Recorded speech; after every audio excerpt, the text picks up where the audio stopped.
और मेरे जिगर के टुकड़ों, कैसे हो? हाँ तो भाई, मजा आ गया पेपर देकर? तो यार मेरे को तो बहुत ही अच्छी वो है थिंकिंग है, या बहुत ही अच्छी होप है कि यार आप लोगों ने बहुत ही अच्छा पेपर किया होगा। यार मैं क्या बताऊं आपको। और जब मैंने पेपर देखा ना यार, मतलब पेपर मैंने पूरा रीड किया तो भाई मजा ही आ गया यार पेपर देखकर। मतलब मैं सीबीएसई के साथ ना खुश हो गया यार, कितना कॉम्प्रिहेंसिव पेपर बनाया। मतलब जो बच्चा अच्छे से पढ़ के गया वो तो भैया फुल ले आएगा बहुत इजीली। ठीक है जी, क्योंकि उसकी कंसेप्चुअल नॉलेज भी चेक हो रही है, थ्योरेटिकल नॉलेज भी चेक हो रही है। ठीक है जी। उसके अलावा जो सिर्फ थ्योरेटिकली फोकस करते हैं कि भैया रट्टा मार लिया, उन्होंने भी बुरा नहीं किया होगा, ये मैं आपको श्योरिटी करता हूं।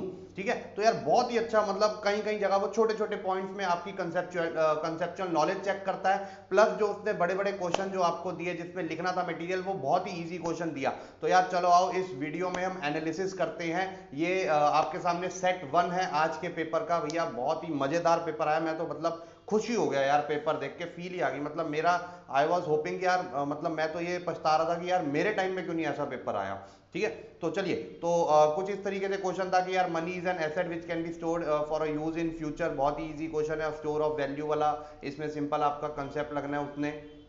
उसके बाद considering the depreciation of Indian currency in international market, RBI has decided to purchase Indian currency in the open market. This represent dash exchange rate. मतलब वो वहां पर डेप्रिसिएशन भी यूज कर रहा है, मतलब ऑब्वियसली फ्लोटिंग की भी बात हो गई। और यहाँ पर जो है आरबीआई जो है वो उसको चेंज करने की भी कोशिश कर रही है, रेट को थोड़ा सा इंटरवीन करके थ्रू फॉरेन एक्सचेंज रिजर्व। ठीक है, तो उसमें आपका मैनेज फ्लोटिंग आ गया। तो भैया ये भी बहुत मतलब बहुत ही इजी था। मतलब again easy as in conceptually easy था। मतलब जिसको ये कंसेप्ट नहीं पता ना, ये छोटी छोटी चीजें कि भैया उसने यहाँ पर डेप्रिसिएशन वर्ड भी यूज किया है और वो बोल रहा है कि आरबीआई इंटरवीन भी कर रहा है रेट के लिए, तो ये चीज होती है।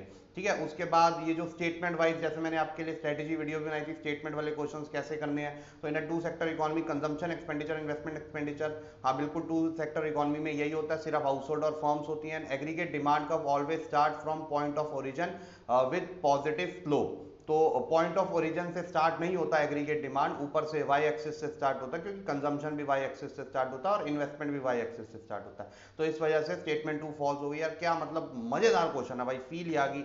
ये इसके बाद आपका बीओपी का जो आ गया। ठीक है, चैप्टर से deficit in balance of payment refers to.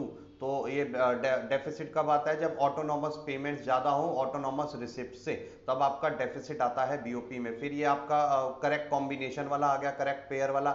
ये भी आजकल बहुत क्वेश्चन देखने को मिले थे, मैंने आपको पहले बता दिया था। ठीक है, तो इसमें भी आपका करेक्ट पेयर आपको ढूंढना था। उसके बाद अगेन ये जो टेबल वाला क्वेश्चन है ना भाई, ये तो मतलब दिल खुश हो गया। ये कंसेप्चुअल नॉलेज चेक करेगा कि भैया वैल्यू ऑफ आउटपुट और वैल्यू एडिड में डिफरेंस किस चीज का होता है। तो अगर value of output value added same है तो मतलब इंटरमीडिएट कंजम्पशन जीरो है, जो कि उसने खुद ही डैश लगा रखा है। और एक का वैल्यू एडिड, एक का वैल्यू ऑफ आउटपुट, दूसरे का इंटरमीडिएट कंजम्पशन, नहीं हमको पता ही है अच्छे से। ठीक है, और उसकी वैल्यू एडिड भी 2000 है, तो इसका मतलब इसका वैल्यू ऑफ आउटपुट 4000 रहा होगा। तो जो इसका वैल्यू ऑफ आउटपुट है वो अगले का इंटरमीडिएट कंजम्पशन होगा, दैट इज फॉर श्योर। नहीं तो 6000 माइनस 2000 भी कर, मतलब भाई मजा आ गया यार, फील आ गई देख के यार। ये कंसेप्चुअल नॉलेज चेक कर रहा है एमसीक्यूज से। ठीक है, और ये इन्वेस्टमेंट मल्टीप्लायर की वैल्यू दे दी आपको, के की वैल्यू। ऑटोनॉमस कंजम्पशन दे दिए 30, relevant consumption function would be. तो इन्वेस्टमेंट मल्टीप्लायर 4 है आपका। ठीक है, और उसके बाद consumption is 30 crore, autonomous consumption 30 दे दिया। और चार में से आप देख सकते हो सिर्फ दो में प्लस 30 है, तो मतलब बी और सी तो खत्म ही हो, क्योंकि माइनस से कभी स्टार्ट नहीं होता कंजम्पशन फंक्शन। ठीक है, उसके बाद आपको एमपीसी निकालना था और आपका आंसर आ जाता। तो अगर आप K is equal to 1/1 minus MPC डालते, ठीक है, तो ये आ जाता आपकी वैल्यू 0.75। तो A part is your correct answer. ठीक है, उसके बाद आपका increase in national income is equal increase in national income is equal to increase in savings. The value of MPC would be. तो यहाँ पर तो आपका जब वो बोल रहा है जितना इंक्रीज इन इनकम हुआ वो सारा ही सेव हो गया, तो जीरो होना चाहिए, इक्वल टू जीरो। तो यार मतलब मजा आ रहा है भैया पेपर पढ़ के ही ना, मेरे को फील सी आ रही है यार कि कितना तगड़ा पेपर बनाया है। यहाँ पर ना टीचर्स को बड़ा अच्छा लगता है। ठीक है, खासकर कि यार मैंने ऐसा पढ़ाया था तो यार बच्चे करके आए होंगे, तो यार मजा आ गया यार, कसम से मजा आ गया।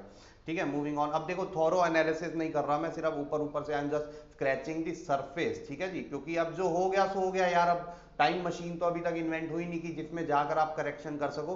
तो माइंड पे हावी मत होने देना यार इस चीज को ना, बिल्कुल भी। ठीक है, जो हो गया सो हो गया, इतनी टेंशन मत लो, अच्छा ही हुआ होगा, मैं आपको बता रहा हूँ ये चीज। ठीक है, कई बार हमको लगता है यार ये मैंने गलत किया है, कई बार मुझे याद नहीं आता यार इसमें मैंने क्या किया था, ये वो एक्सेट्रा एक्सेट्रा। तो इतना नहीं करना आपने, इतनी टेंशन नहीं लेनी है, अगले पेपर अफेक्ट होंगे, बिंदास बिंदास करो यार, कोई दिक्कत नहीं, बड़ी मेहनत करी थी। मैंने कई बार वीडियोस में बोला है, मेहनत is the thing that matters.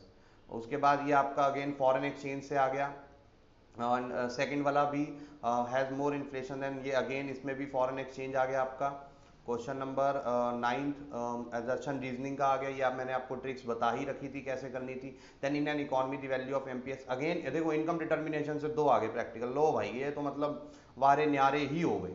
Suppose only one good X is produced in country and output of good X during the year 2018-19 was 100 units, 110 units. The market price of the product during the 2 years is this. Calculate percentage change in real GDP. तो पहले दोनों का real वो निकाल लेते GDP, किसको base year लिखा in year 2019 using 2018 as base year. तो दोनों ईयर का आप वो निकाल लेते और फिर परसेंटेज चेंज निकालते। इसका मतलब आपको कुछ भी नहीं करना था, 2018 वाले प्राइस को रख के 2018 की क्वांटिटी से मल्टीप्लाई करते तो वो उधर का रियल जीडीपी आ जाता, और 2019 से मल्टीप्लाई करते तो वो उधर का रियल जीडीपी आता, और फिर percentage change in real GDP आप निकाल लेते, जिसका फॉर्मूला था न्यू जीडीपी मतलब GDP real GDP of 2019 minus real GDP of 2018 upon real GDP of 2018 into 100। इससे आपका percentage change in real GDP आ जाता। बहुत ही इजी क्वेश्चन है भैया।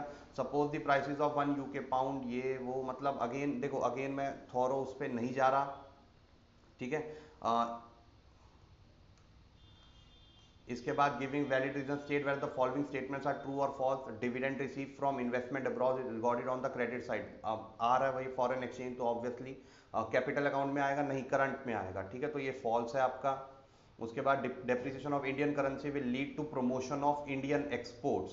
तो जब इंडियन करेंसी की डेप्रिसिएशन होती है तो प्रमोशन ऑफ इंडियन एक्सपोर्ट होता है, एक्सपोर्ट्स बढ़ता है, हमें पता है, दिस इज ट्रू, ठीक है। डिस्टिंग्विश बिटवीन ऑटोनोमस ट्रांजैक्शन, ये भाई बहुत इंपॉर्टेंट था, मतलब जिसको ऊपर वाले नहीं समझ आ रहे थे वो यहाँ से 3 नंबर तो इजीली खींच लेता भैया। मैं तो डरूं कि 3 के 3.5 ना खींच लियो आपने, इतना अच्छा लिखा होगा।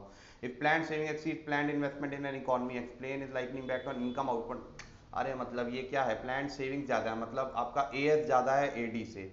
लो भैया ये तो मतलब क्या ही कर सकते हैं इसका, तो बहुत ही सही है, ठीक है। As per the following news publish in ये वो, अब केस स्टडी आ गई आपकी। The monetary policy committee of reserve bank India has raise the repo rate and likely cause and consequences behind this action taken by RBI. तो उसने क्यों करा होगा, क्योंकि इन्फ्लेशन हो रही होगी भैया, उसको लोन कम करने उसने रेपो रेट बढ़ा दिया, सिंपल सी बात है।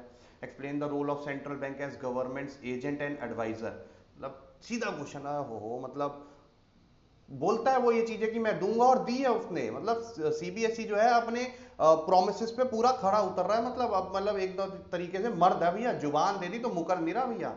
ये चीजें वो बोलता है कि मैं दूंगा और दे रहा है भैया। डिफाइन रिवर्स रेपो रेट, मतलब सीधा सीधा क्वेश्चन आ रहे हैं भाई, 4 नंबर में सेंट्रल बैंक वाला ये एक्सप्लेन करना, मतलब अगेन टू द पॉइंट लिखना था आपको एकदम प्रिसाइज वे में, ना आगे ना पीछे ज्यादा। और ये आ गया है एस्टिमेटिंग नेशनल इनकम में कैसे ट्रीट करते हैं profit earn by foreign banks in India. तो फॉरेन बैंक्स इन इंडिया में हम माइनस कर देते हैं, ठीक है जी। ये आपका net factor income paid to abroad हो गया। उसके बाद expenditure on upgradation of fixed asset by firm, expenditure on upgradation by of fixed asset by firm, ये आपका ग्रॉस इन्वेस्टमेंट में आ जाता है। वो हो रही है अपग्रेडेशन, ठीक है। मतलब यार मजा आ रहा है, कसम से पढ़ने में बहुत मजा आ रहा है मेरे को, ठीक है। उसके बाद while estimating GDP the entire focus is on expenditure incurred by residents of the country. Do you agree with the given statement, give valid reason in support of your answer. सीधा थ्योरी क्वेश्चन, एक्सपेंडिचर मेथड में जो आपके components होते हैं वो कहता है अब हम हाउस होल्ड्स के लेते हैं, गवर्नमेंट के लेते हैं, ठीक है जी।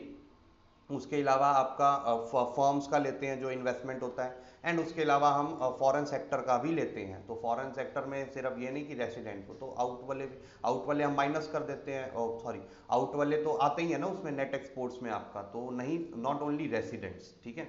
उसके बाद do you agree with the given statement कि valid reason in support your answer, आपको रीजन देना था। उसके बाद इसमें से आपको वो निकालनी है डोमेस्टिक इनकम, मतलब एनडीपीएफसी, मतलब क्या क्या फील ही आ रही है भाई।